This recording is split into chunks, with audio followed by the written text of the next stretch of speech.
Hey, Startup listeners, we wanted to tell you about the story of a guy with a steady job, a family, and a 401k who risks it all to start a podcast company. Sound familiar? Yes, it's the story of this show, StartUp, which is now a family comedy on ABC called Alex Inc., starring Zach Braff as Alex, our Alex. I mean, I'm going to tune in just to see if they get that terrible pitch right. That's Alex Inc., a new family comedy premiering Wednesday, March 28th at 8:30, 7:30 Central on ABC. Welcome to the fifth and final episode of our 5-episode mini binge. I'm Alex Bloomberg. And in our last episode, we talked about a mistake we made, one of the first big crises of our young company. And in subsequent episodes after that, a lot happened. One of the biggest things to happen was that my wife, Nazanin, quit her job as a senior producer at MSNBC, the cable news network, and came to work at Gimlet, taking on a brand new job running our branded content division, which is the part of the company that makes the ads and makes branded podcasts for companies. Now we're going to work together. Look. Look at us going to work. Living the dream. Is this the dream? Yeah. Okay. It's my dream. We're living it. At this time, things were continuing to happen. We continued to hire people, continued to make shows. And as we were hiring people, we couldn't help but notice something about the people we were hiring. They were almost all the same color, which is what this episode you're about to hear, the last episode in our 5-episode mini binge, is all about. Here it is. I'm Alex Bloomberg. This is StartUp, the show about what it's really like to start a business. And we started Gimlet a little over a year ago. In that time, we've grown from a company that consisted of me and my co-founder, Matt, to a company of 27 full-time employees. Of that 27, 14 are women, 13 are men. Of our current and near future hosts, there are 5 men and 5 women. In off-air leadership roles, there are 3 men and 2 women.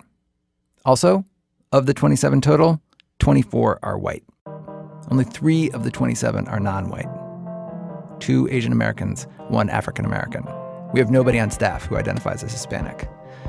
By the way, just because this is audio, I don't want to assume anything. I'm one of the white ones. This is what we're going to be talking about today on the program. And just as an aside, I'm going to be using the terms white and non-white a lot. I know the terminology is imprecise. Whiteness is a construct. We're actually going to get into that a little even. This year, if our projections are correct, we will double in size. I want the next 27 people we hire to be less white than the last 27. It's a priority for us. And it's a priority because we are a media company with a large audience doing narrative journalism in a country where race and ethnicity permeate every facet of our culture and politics, from Donald Trump talking about immigrants to Nicki Minaj and Taylor Swift to Freddie Gray and Trayvon Martin and Michael Brown and Black Lives Matter. We have an obligation to do right by the stories we'll be telling, to tell them not just from one perspective, but with all the nuance and complexity they deserve. It's also a priority because the country and the world is getting less white. The U.S. right now is almost 40% non-white. In a couple decades, non-white will be the majority. Just from a business perspective, it's idiotic not to have our staff and our hosts reflect the makeup of the listeners we're trying to reach. I've worked in lots of jobs in media, and every place I've worked has been pretty white. At every place I've worked, there have been occasional conversations about diversity, about how the organization wants more of it. More than once, every person in those conversations was white. A bunch of white people having a conversation about how there's too many white people. It can make you start to wonder, what are we hoping to accomplish here? I wanted to have a different conversation about diversity, a conversation that actually included the non-white people here at Gimlet. And so I asked all 3 non-white Gimlet employees if they'd feel comfortable talking about diversity with me on the podcast. I made it clear that this was optional, that they were more than welcome to say no, but they all said yes. So on this program, I'll be playing parts of all these conversations. And I want to stress, this is a tiny data set. These are 3 different people with 3 very different experiences. And it seems ridiculous to say this, but it probably bears being said just the same. Just as I don't speak for all white people, they do not speak for all the people with whom they share a background. This episode is nothing more than what it is. 3 people of color bravely diving into a sometimes awkward conversation with their white CEO about race and diversity.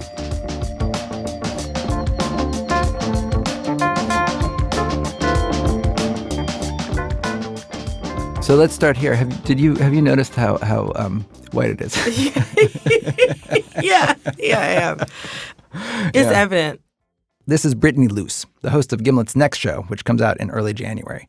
It's called Sampler. She and a guest host play clips from some of the best stuff out there in the podcasting world and do guest interviews. In addition to that show that she's doing for us, she hosts a podcast in her spare time with her best friend Eric called For Colored Nerds, Conversations Black People Have When White People Aren't in the Room. And I'm a fan of For Colored Nerds. That's how Brittany and I met, actually. I reached out to her and Eric after enjoying the show for a while. Several months later, when we were looking for a host for Sampler, I asked her if she'd be interested in applying. She had a non-radio day job she wasn't into, so she said yes. In hindsight, I realized how quick it all was because I think you reached out to us in March. 7 months ago, you guys emailed us for the first time. Right. Yeah. When Brittany came to work here, she found herself at a new company in a new field with new colleagues, none of whom were black. What's more, most people at Gimlet come from careers in public radio. Brittany had been in marketing. The podcast was something she did in her spare time. So in the beginning, she said she felt out of place mostly because she didn't share the same professional background as everyone around her. But 3 months into her tenure, that was starting to change.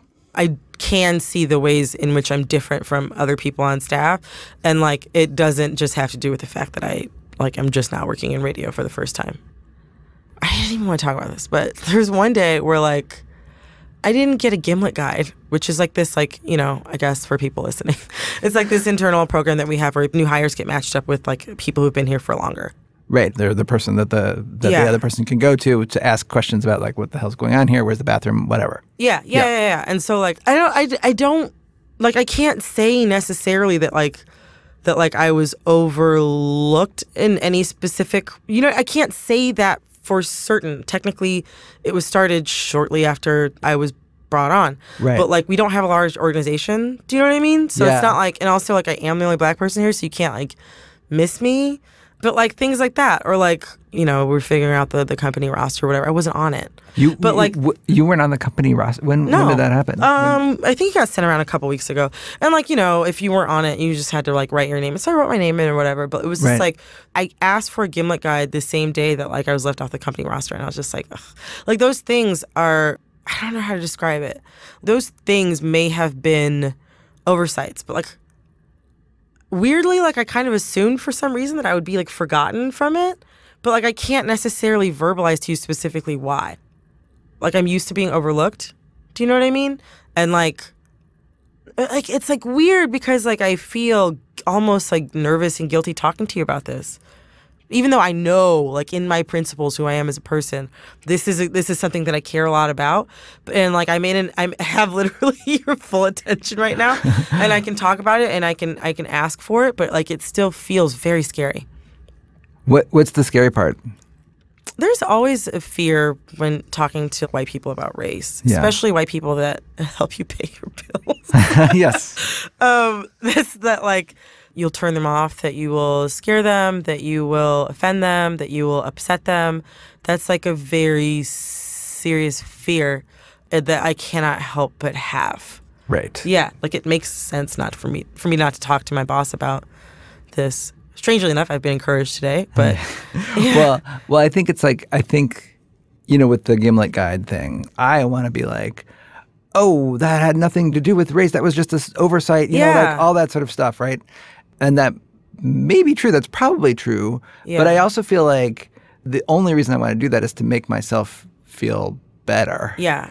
That's the other thing. And not to acknowledge whether or not that actually, whether something is going on, whether there is some sort of not weird, like something clearly apparent throughout the world, scientifically backed up unconscious bias, right? Like that's not like, it's not weird at all. Yeah. But it's also the uncomfortable part of it. Yeah.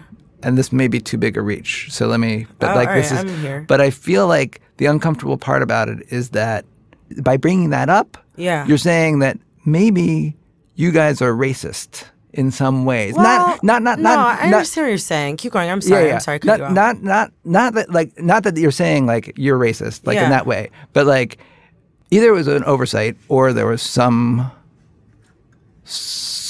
else was going on, right? Yeah. Well, this is the thing. It's like no matter how hard you try, unconscious bias exists. And social conditioning tells people that like a young Black woman does not have this job, does not work here, does not seem very public radio, does not seem podcasting, does not seem like she would be a host. All of those assumptions like are very thick in the air before any interaction happens. All of that exists. So like part of like actively working on this is not just bringing the people in, but also like doing the work within the organization, doing the work within your networks, and doing the work within yourself to like always be trying to check for that. Always be trying to check for that. It's a good piece of advice. And as the white person in the mix here, I should say that when something happens like what happened with Brittany, and I would imagine a lot of white people, really want to not see it in racial terms. I know that every part of me didn't want to see it that way. I wanted it to be an easily explained oversight because that's the story that makes me feel better. But if you're the person like Brittany that this is happening to over and over and over again, the story I tell myself to make myself feel better can make you feel worse, like I'm denying a reality that you know to be true. And the truth is, the science says it's not just an oversight, not every time anyway. Study after study shows we all carry unconscious bias around with us. Probably the more we acknowledge the truth of that racist in our subconscious, the less inadvertently racist we can be in real life. Now, if I hadn't been talking to Brittany for this podcast, I doubt she would have brought that up with me. But every person I talked to had had an experience like that, where they were wondering, is this something that happened because of my race or just because? And what you do in your own mind when faced with that moment, when faced with a potential case of unconscious bias, it's tricky. Lisa Chow had a story about that. Lisa, remember, is one of my co-hosts on StartUp. She's back from her maternity leave and working on a new season, following a new company. She's worked for over a decade in journalism, much of it in the same largely white public radio world that I inhabited. And she had to decide early on what to do about unconscious bias. I remember at one time at NPR, this is when I first worked at NPR Morning Edition. I was, at the bottom of the totem pole as a booker. There were 3 bookers.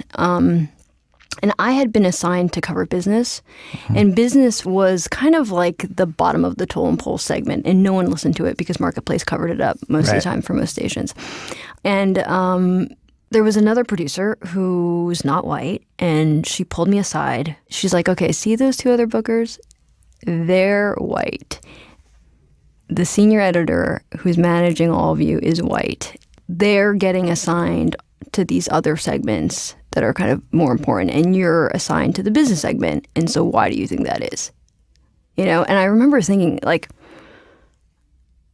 well, number one, I'm the only person with any kind of business kind of background or knowledge. I had an applied math degree, and I took courses at, Harvard Business School. Like I didn't think there was anything unusual about the fact that I was the one covering business. But she was like, oh, you're Asian. They're kind of ghettoizing you. And so it did sit with me for a little bit, for maybe like a week. And I started thinking about it, and I was like, oh, I can't think this way. Like, this is toxic thinking. Right. I kind of let my head go down that path, and I was like, that is a scary path. What's scary about it?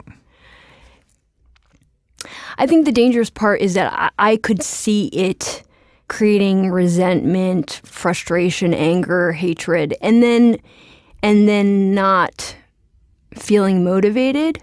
If that were the case, if this senior editor had specifically said, okay, I mean, not intentional, but whatever, hidden bias, unconscious bias, was like, okay, this Asian woman is going to cover business, and then these 2 women, are going to be doing kind of more high-profile segment A stuff. I mean, I don't know. Then you're just kind of at a loss. As an Asian woman, I'm out of that club. Like, end of story, done. So I felt bad, but I really, did not want to be friends with her. Mm-hmm. I just felt like her thinking and her talking in those terms all the time, in this kind of in these racial terms all the time. I mean, she really saw everything racially, was just gonna, like, fuck with me.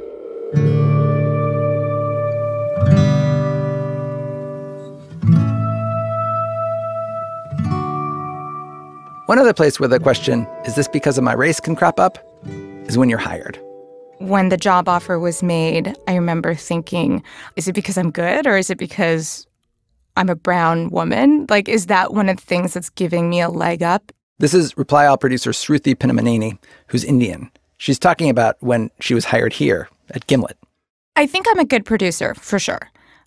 But I imagine also when you're hiring someone, you do think, yeah, this person is different than the other people we have on staff. And that is a point in my favor, or several points. But I think that's that gets to the core of the whole issue with the diversity question, right? Because you want what's best for your company, you want to hire the best people. At the same time, you have to think about how the company looks. Yeah, well, yes, that is something that happens. Like, is that weird? It's weird when you're the person who gets the extra points because, it's so, I feel mixed about it, you know? Being chosen for, in any way, your ethnic attributes is, I don't know, it feels weird. Now, just to underline how complicated this can all get, Shruti was bothered by the idea of her race being at all a factor in the hiring process. But in my conversation with Brittany, it was clear that she felt differently. Targeting, to me, speaking for myself, I think targeting is fine. I was still a little uncomfortable with it. And I talked to Brittany about my own discomfort over what Shruti had mentioned, the awkwardness of targeting someone because of their skin color. Fundamentally, it's a weird thing to be the whole reason it's like this in America is because of like a long history of sort of, like I'm bad familiar. shit. Yeah. I'm familiar. Right? So we talk about it sometimes on my show. Yeah, I've heard. Yeah.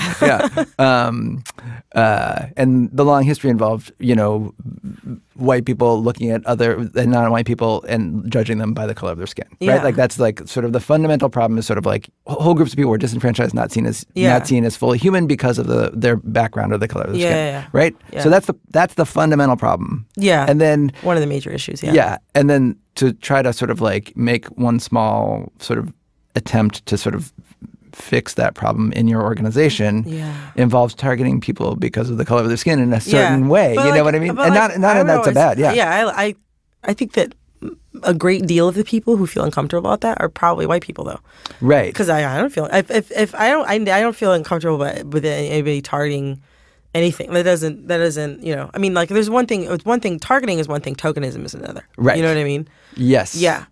Yeah, talk more about that distinction. Okay, so targeting is like we're actively trying to make our organization less white, so we're going to do these things. And because we're actively trying to go outside of our networks and go outside what is traditional to find talented people who are not white. Right. Targeting is fine for me. Tokenism is like, we got to have one. We got Brittany. Yeah, exactly. Right, we're going to stop now. Exactly. If you guys like stopped at me and I had to continue explaining what Netflix and chill means and how it's much older than like the past 3 weeks, that would be tokenism, and I don't know how much I could take that. I worked in the past.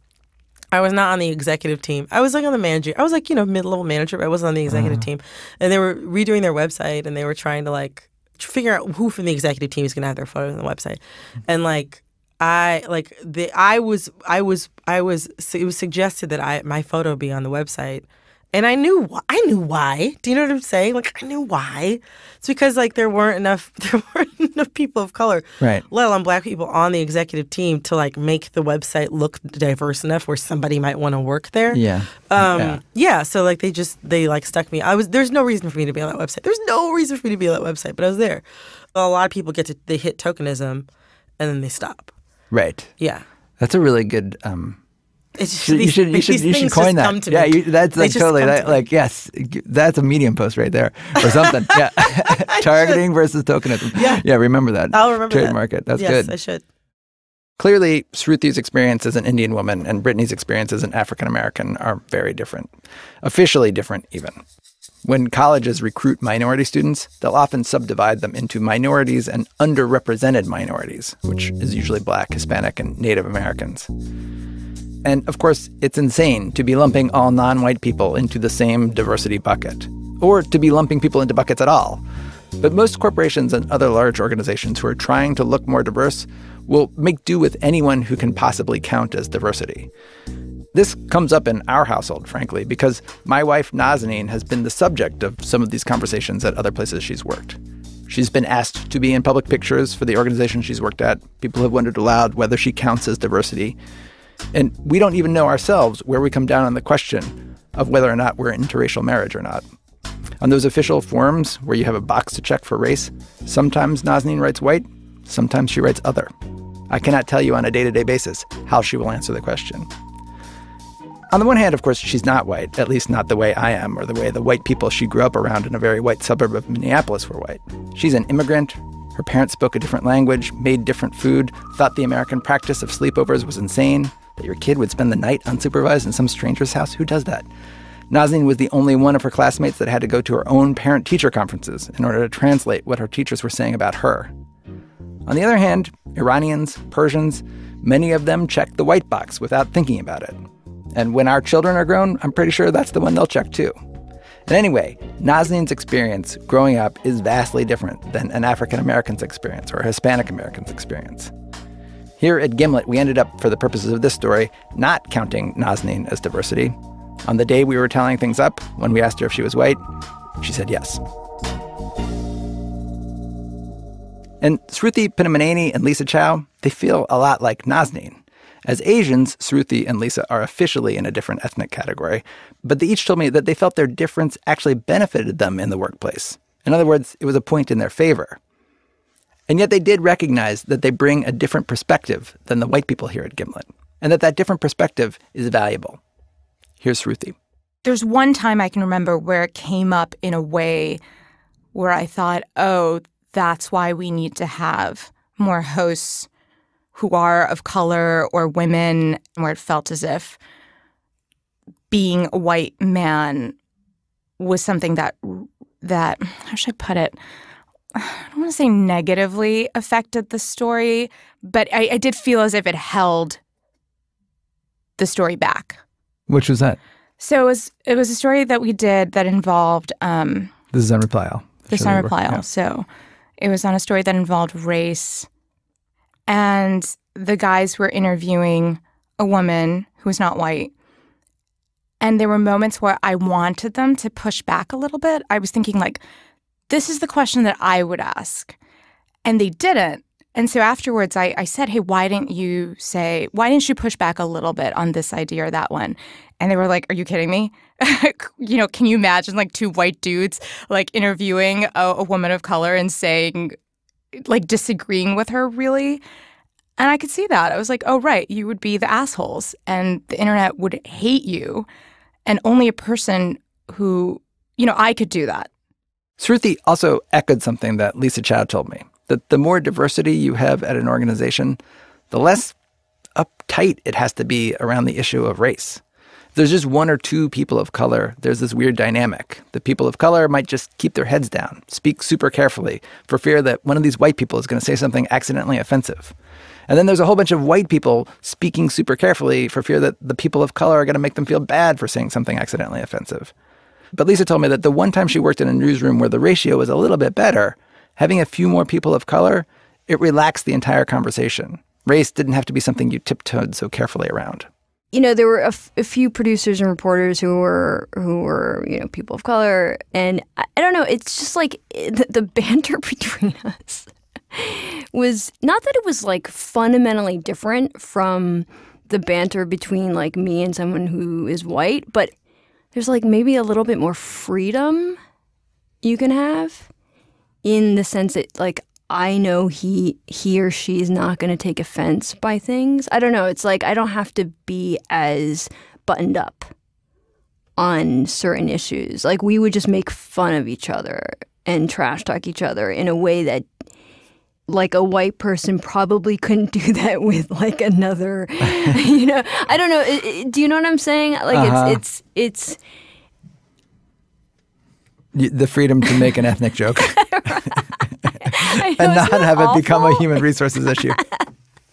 That was a bad example. Just feeling we can make racist jokes. I mean, it's not that we can just make racist jokes, but like we can actually have kind of like heated conversations in a way that, I don't know, it's just a kind of a much more open dialogue where you can really challenge people on the assumptions that they have. It's like guilt-free kind of conversation. I mean, we should be able to do that regardless of race, right? But I feel like in today's culture, we can't.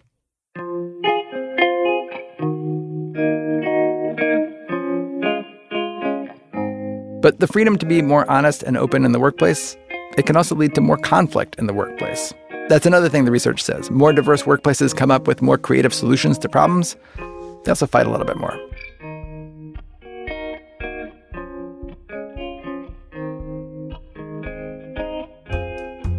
Coming up, how you can be a middle-class white guy and still be in the minority, at least in Brooklyn, New York. That's after these words from our sponsor.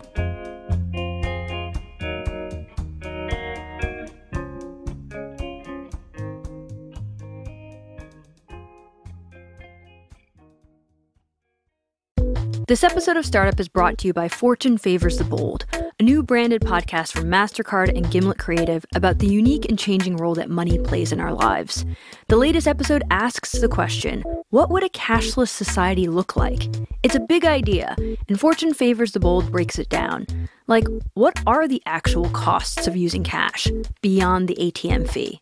The discussion features economist Ravi Shankar Chaturvedi and Lyft's chief business officer, David Baga, with host Ashley C. Ford.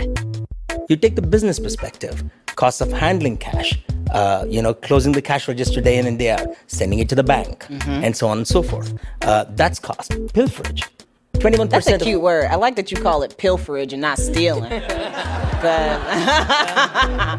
Because where I come from, we call it stealing. You stole it. You ain't pilfered nothing. It is. What are you in for? Pilferage. But pilferage is no joke. It can add up, according to Ravi. That number comes to roughly about $200 billion a year. To hear the rest of the conversation and to dig into all of the other ways the world of money is changing, subscribe to Fortune Favors the Bold on Apple Podcasts, Stitcher, or wherever you listen. Welcome back to Startup. I spent a couple of days talking with Gimlet employees about diversity and what their experience had been like. And it felt like the conversations were going pretty well, that we were covering a lot of ground. And then I got an email that made me realize, oh, wait, this conversation is even bigger than I thought. It came from our chief of staff, Chris Giliberti. I'm Chris Giliberti. I make the models and the PowerPoint slides.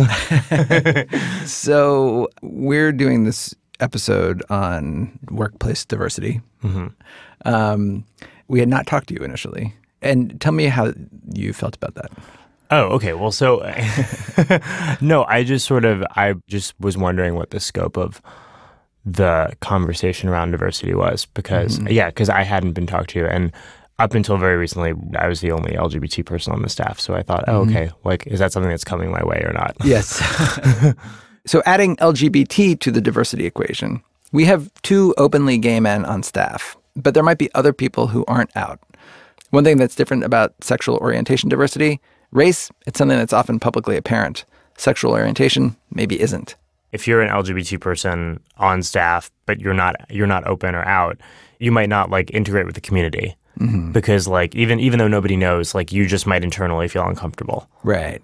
Do you feel like at a company like this in media in New York City at this point in time, there are people who would be afraid to like come out to their coworkers?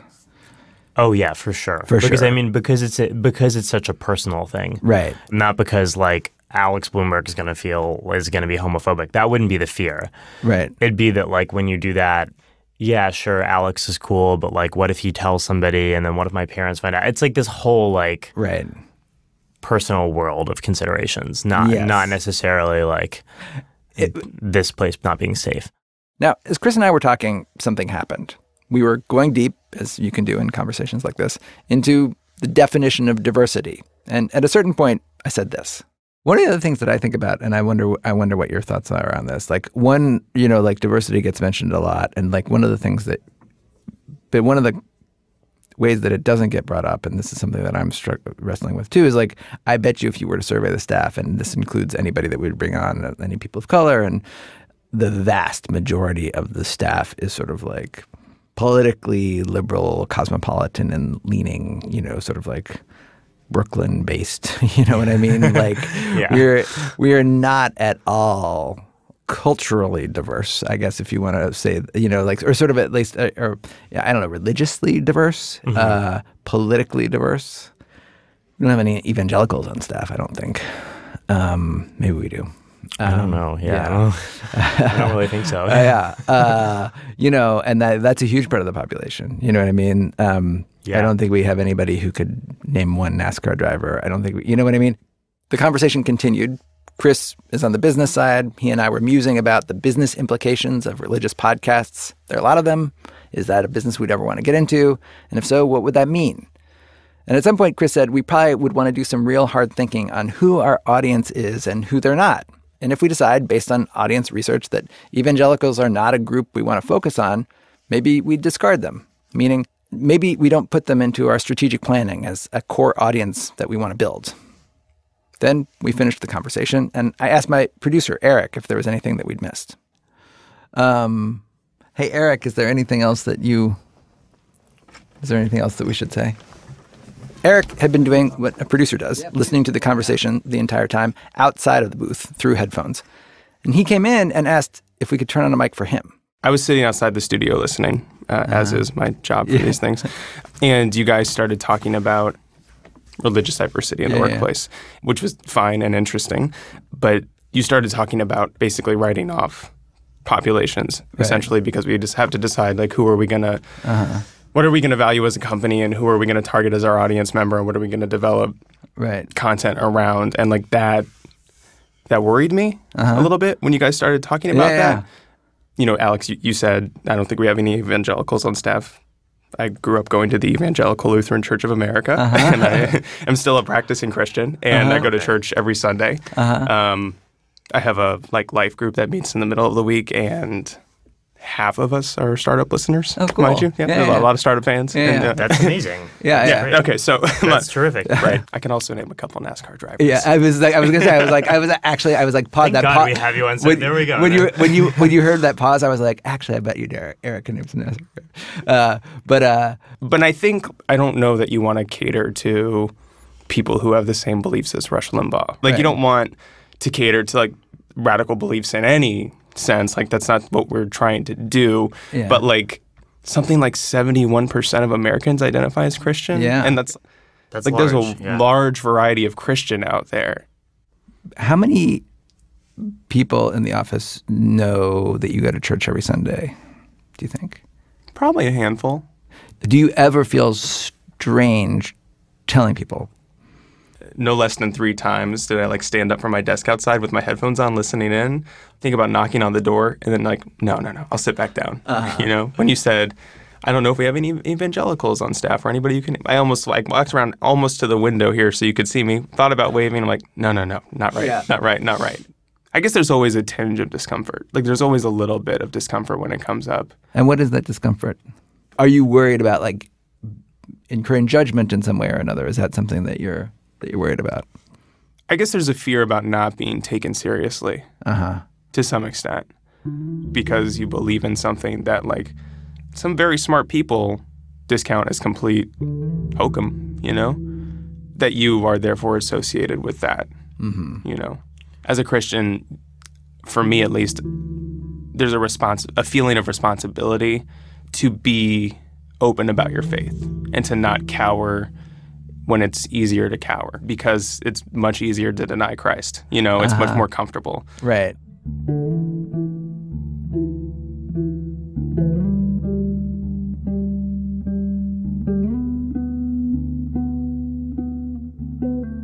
There's an argument that every conversation you have, you should act as if anyone can hear you. In radio, it's actually sort of an occupational hazard. Anyone who's worked in the field for a while has been caught in front of an open mic saying something behind someone's back that you wouldn't to their face. The funny thing, when you're caught doing that, it sometimes prompts a conversation that ends up being pretty productive.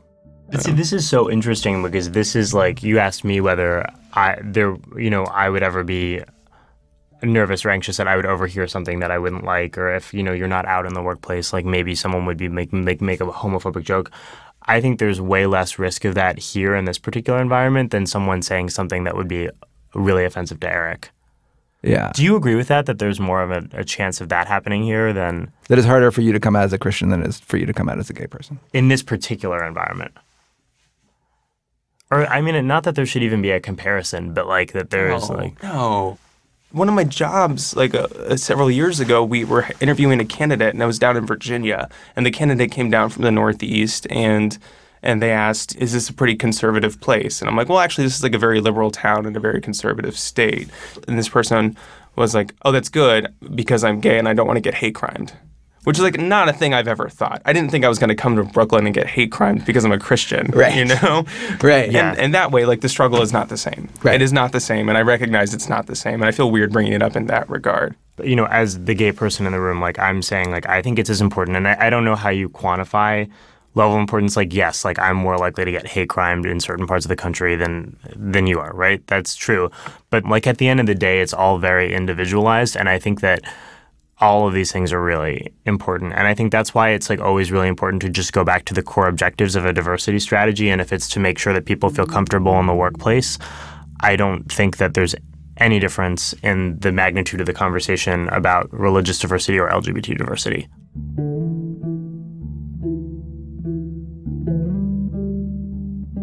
So Chris and Eric arrived at one part of our diversity strategy. We want to make sure that Gimlet is a place where you feel comfortable sharing your beliefs, be you Christian, Native American, transgender, or all of the above. But when it comes to other parts of a diversity strategy, just saying that you have a comfortable home for people isn't going to be enough. We are a largely white organization in a historically pretty white industry. If we just sit around and wait for people of color to apply for the jobs we post, we're going to stay that way. At the time of our conversation, Brittany, the host of our upcoming show Sampler, was hiring a producer for her show. There weren't a ton of people of color in the pool that I had to choose from. I'm not saying that I went into this like I want to hire, a woman who's exactly like me to work with, but like there wasn't a super diverse pool to choose from. Right. There are probably other networks of people that maybe didn't even make it into the pool that I was able to choose from. For whom this job did not even come up on the radar. Exactly. Didn't even come up on the radar. Something I find it's a barrier for a lot of people of color is not even knowing that this type of thing is like a decent a job. You know what I mean? Right. And my parents even were like kind of like when I first started working, they were like, "So what exactly? Like, can you?" And I'm like, "Yeah. No, this is a real job, you guys. You can come back." Yeah, exactly. But like, I'm gonna show you my health insurance card. Yeah, exactly. I'm gonna show it to them when they come next month. But they're gonna want to see it. Brittany, in fact, would probably not have applied for the job that she herself was now trying to hire for. In fact, the way that Brittany came to work at Gimlet is probably instructive. After hearing her podcast, we reached out to her, met with her and Eric informally several times. We invited them to events that we hosted, and gradually, over time, we got to know each other. If Gimlet is to become less white, that has to become part of what we do on a regular basis. We have to add to our existing professional network, which is largely white people who we've worked with in our past careers. We have to create new professional networks that include a more diverse group of people. And creating new professional networks, that's more than just saying in your job posting that you're looking for diverse candidates. It's everything. It's down to what you listen to in your leisure time. Do you know what I'm saying? Yeah. You're always listening to What the Fuck and Paul F. Tompkins and Radiolab and Serial. Right. Then it's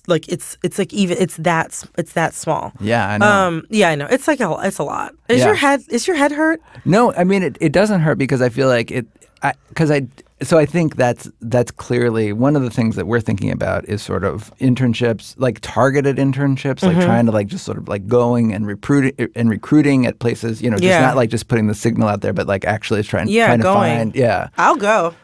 Would you? Oh That would be amazing. Nothing would make me happier than to go to my alma mater or schools like it and be able to talk. Nothing would make me happier. Yeah. Yeah. Look out, Howard University. Brittany Luce is coming your way to talk to you about podcasting. And of course, that's part of it. A more diverse staff means that there are more professional networks to tap into. and the process of becoming less monochromatic as an organization can take on more momentum. But obviously, becoming less white is not the responsibility of the people of color on our staff. It's leadership's responsibility. And for the first time in my long career, leadership, that's me. We talk about like the phrase being quote unquote in the room. Do you know what I mean? So if I don't know what that means. In the room means like, people who have the leeway to make, people who have the power to make decisions. Oh, okay. So like you. I'm so in the room, I don't even know what that means. Exactly. You're but yeah, that's how in the room I am. That's in the room you are. Yeah, so you're in the room, right? Yeah. So you are in the room with other white guys and you say like, hey, we need to do something about this. And then like progressively, then you also want like eventually not just like the office, but the room itself. Should Gimlet grow to accommodate like a larger group of people? Do you know what I'm saying? Let's say Gimlet grows and there's like 500 people there. If you have a company of 500 people and you still, let's say you have a board of directors of 12. Mm-hmm. If your board of directors is still 10 out of 12 white guys, then it's still not all the way. Mm-hmm. But yeah, you have to get to the point where like people like you're in the room, so you have to look at another white guy and say like, hey, we need to talk about this. Like, this is too white. We need to and it takes like conscious decision making. It has to be active. It has to be direct. It has to be corrective. And it has to be something that you don't pat yourself on the back for, because it has to just be the way that you operate. You have to like do everything that you can to make it a really vital part of like your practice as like a business person. Which I don't even know if that's like a phrase that people use, but I'm using it now. We still have a lot to figure out about our practice as business people. And we haven't fully decided the scope of what we should be looking for in diversifying the staff. But we're taking steps to figure it out. Just this week, we hired a professional, a director of people operations, who we're specifically asking to build out new, more diverse talent networks. We'll almost certainly be launching an official training program, something like a Gimlet Academy. We hope that'll come sometime in the new year. It's a long process, but I know when we get to the size that Brittany imagined us being, 500 employees, a 12-member board, the people inside that room, they won't all look like me.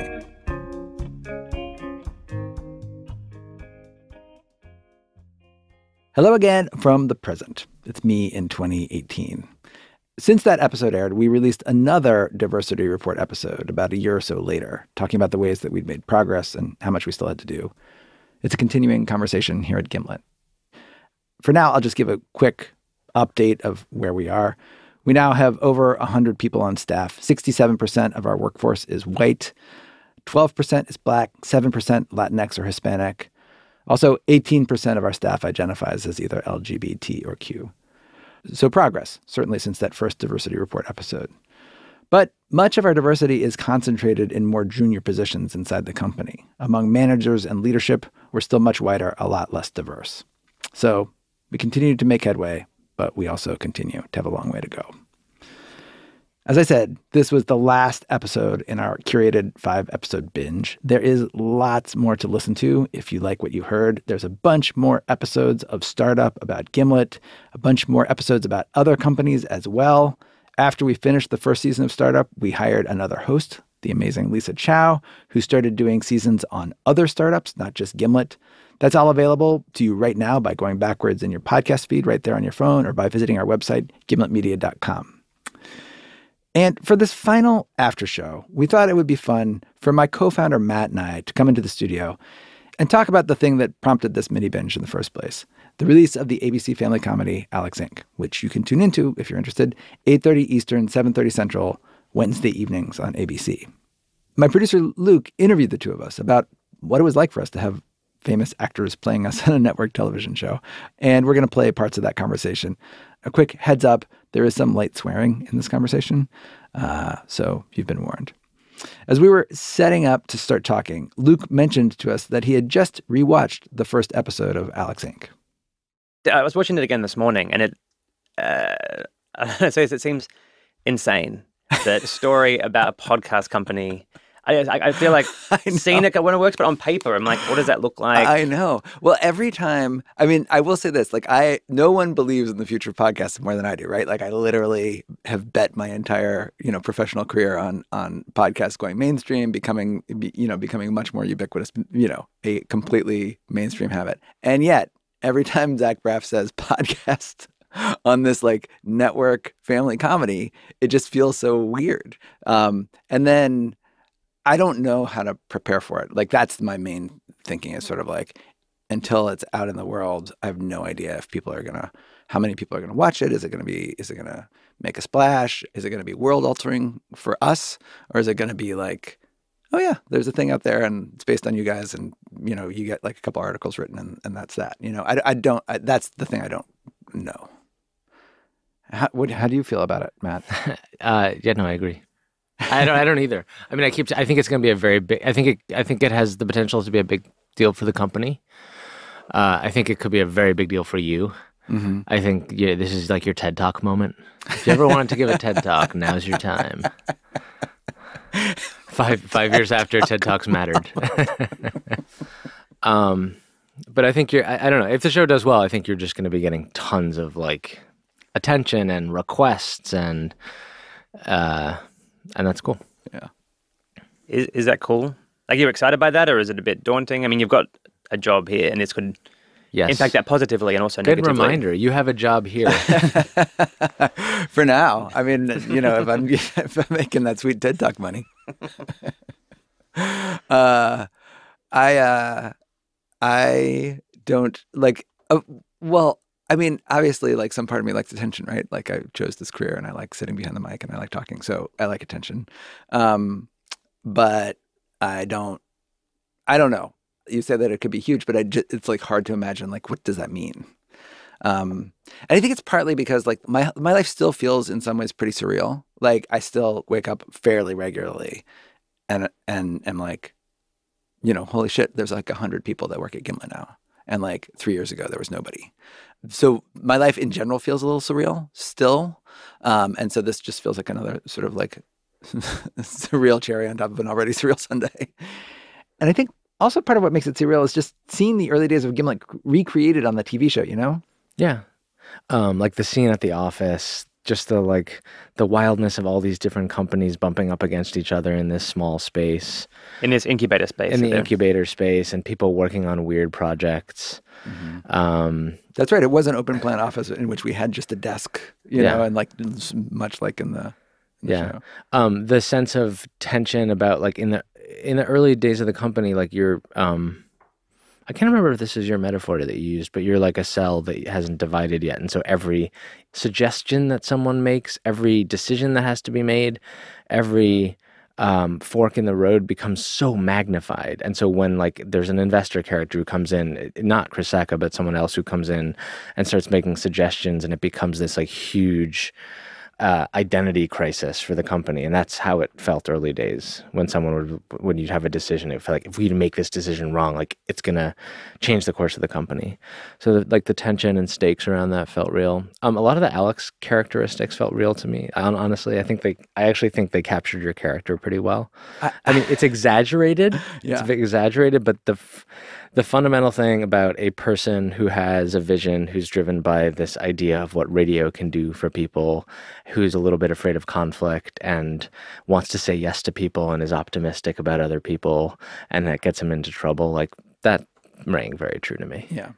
Again, mostly not true, like mostly fictionalized, but I was surprised by how much of myself I recognized in that character. Though there are a bunch of differences between the show and my life. For starters, the TV version of My Family lives in a much nicer house than my family and I actually live in. In the show, Zach Braff carries around this big golden microphone that looks nothing like the ones that we use to record in real life. In fact, the mic placement he routinely displays might be the single most unrealistic part of the show. And one more notable difference. Zach Braff plays a character named Alex, who's based pretty squarely on me. And there's a business partner character on the show, but his name isn't Matt. This is one of the bigger changes, is that the co-founder is his cousin Eddie. And that's ostensibly your character. You're like cousin Eddie, Matt. No, in a sense. I mean, it's not really me. Yes, Alex and I are business partners in real life, but that's where the similarity ends. On the show, the business partner is Alex's cousin, Eddie, who sold used auto parts. Yeah. Played by Michael Imperioli. That's Michael Imperioli, who played Christopher on The Sopranos and Spider in Goodfellas. So the business partner character, Cousin Eddie, I really like. I've really come to really like and appreciate the character. I know he grows on you. He has all of these qualities that I aspire to have more of. Like he's very unsentimental. He's more direct. He's just more concerned about the commercial success of the business and is unafraid to say so and to call out kind of high-minded public broadcasting BS in places that he thinks is going to stand in the way of the success of the business. So I think which is amusing, and I'm like, oh, I should do that more. This might be weird, but I don't know. I feel like the show is called Alex Inc. Zach Braff is very much Alex. And the Eddie character is kind of like a stand-in for you, Matt, but it's not you. He's not called Matt. It's not the connection ends there. Were you relieved, mildly jealous that it wasn't based on you more directly? Not relieved. I would say it's funny. When I first met the producers far before we had seen scripts and stuff, I was like, "Oh, so what's going to be my character?" I'm like, "Did you make him into like a greedy banker type, like a Goldman Sachs type who comes in and tries to like, professionalize and like make a lot of money and stuff?" And they're like, "Yeah, exactly." And which I now realize, like, they didn't have the heart to tell me that it wasn't at all based on me, and I was basically written out of the story. I'm not jealous, but it does. Sometimes I do wonder, like, oh, am I getting written out of history? Am I getting written out of the story of the company? And the truth is, like, the public perception of the company and who makes the company and who runs the company ends up like having a really powerful impact on what the company is. And so, like, there are people that understand how to use press to elevate their projects or elevate their business. Like, this is what Saka is incredible at. Mm-hmm. In fact, Saka saw exactly what was going to happen, which is going to be a big thing. And he's like, I need to be in there so that I can grow my own involvement in this company. And so sometimes I do wonder what the implication of my not being present in it will be. Yeah. The implication of you not being present in the show. In the show. Yeah. What would a possible implication be? Just that when, I guess, like what we were talking about before, which is I think this is going to lead to lots of opportunity for Gimlet and for you. And I feel like that will it will come in through you and it won't come in through me. Mm-hmm. And I'll be somewhat like sidelined. Yeah. But I don't want to, I don't, this isn't like a big thing for me. I'd say this is a small thing. Right. On the small, medium, large, this is a small thing for me. This might be a good time to reiterate that Matt is Gimlet. There is no Gimlet without our partnership. Let the record state that. And as for our history, it is being written, I guess, right now. We'll see. How many of you are there out there listening to this? Perhaps you're one of dozens who watched the TV show and found your way here. Maybe you're one of millions. As of this recording, we don't know. We'll be talking more about it, though, and all things Gimlet on future episodes of Startup. We'll have a new one in the feed in a couple of weeks and more after that. If you're coming to the podcast from the TV show and you enjoyed these episodes, you can go back to where the story first began by listening to all of season 1 of Startup, and you have a lot to catch up on. Also, next month, we are launching the 7th season of Startup, which now embeds with many other companies and founders in addition to our own. That season launches April 27th. And by the way, at gimletmedia.com, you can find so many other podcasts. We have launched a lot since those early days. They're really good. I'm really proud of them. You should check them out. gimletmedia.com. That is it for our mini binge season of Startup. I'm Alex Bloomberg. This after show episode was produced by Luke Malone. It was edited by Devin Taylor, Lisa Chow, Molly Messick, and me. Andrew Dunn mixed the episode. Diversity Report was produced by me and Eric Mennel. It was edited by Peter Clowney and Caitlin Kenny. Music was by Mark Phillips and John Delore, along with his bandmates Jordan Scanella, Sam Merrick, and Isamu McGregor. To subscribe to Startup, go to Apple Podcasts or whichever app you use, or check out the website gimletmedia.com. You can follow us on Twitter at Podcast Startup. Thank you for listening. Hi, I'm Wendy Zuckerman, host of Gimlet Media's podcast, Science Versus, and we're back with a new season. This week, we're tackling the opioid crisis. More people in the US died from opioids in 2016 than at the peak of the AIDS epidemic. So, who's to blame? I've been accused of being responsible for our current drug abuse problem. What would you class your role in this as? Oh, dear. Yes, the story of how America got hooked on opioids is more complicated than what you've been told. Subscribe to Science Versus wherever you get your podcasts. That's Science VS. I'm Wendy Zuckerman. Back to you next time. This episode of Startup is brought to you by Fortune Favors the Bold, a new branded podcast from MasterCard and Gimlet Creative about the unique and changing role that money plays in our lives. Your money is changing. Don't get left behind. Subscribe to Fortune Favors the Bold on Apple Podcasts, Stitcher, or wherever you listen.